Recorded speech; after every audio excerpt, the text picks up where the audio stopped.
ازيكم؟ ايه الاخبار؟ ساعات كتير بقول انا هروح التمرين وهاكل زي ما انا عايز.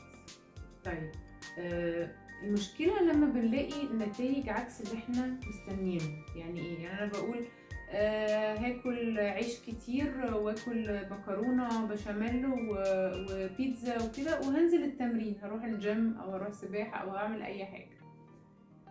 ومع الوقت بنبقى مستنيين ان احنا نقل في الوزن، بس ده ما بيحصلش. ليه؟ مش المشكلة في حاجة غير انه نوعيات الاكل اللي احنا بناكلها دي ساعات بتوقف الحرق. يعني الدقيق الابيض والسكر والحاجات دي كلها بتعلي الانسولين في الجسم.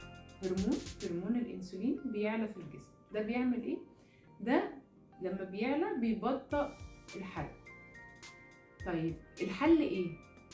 الحل ان انت لو عايز تلعب رياضة حلوة قوي، ودي فكرة رائعة، بس لازم معاها دايت بلان كويس. يعني ايه دايت بلان؟ مش حرمان، انت هتاكل كويس قوي بكميات كويسة، بس نوعية الاكل هي اللي هتفرق. يعني لو كلت بيض مسلوق او مقلي بنص معلقة زبدة او سمنة، معاه جبنة اي نوع بس نوع طبيعي، معاه ربع رغيف، معاه تركي او فصوص تركي، ومعاه خضار. ممكن نزود كمية البيض، ممكن تاخد معلقتين 3 من جبنة القريش او جبنة بيضة كويسة. كل الحاجات دي انت كلت كمية وكمية كويسة، وممكن تزود في البروتين او الخضار حبة لو لسه جعان، لكن دي مش بترفع الانسولين. فبيحصل ايه؟ مع الوقت جسمنا بيتظبط والهرمونات بتتظبط، فالحرق بتاع جسمي يبتدي يشتغل.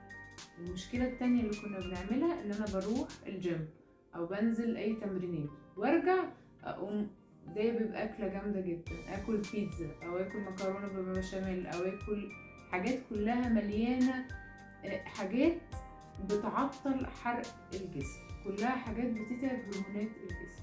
ففي حاجتين مهمين قوي: انزل الجيم واعمل رياضة حلوة قوي، خلي بالك بس من سعراتك الحرارية محتاج تحسبها. تاني حاجة، اختار نوعية اكل كويس.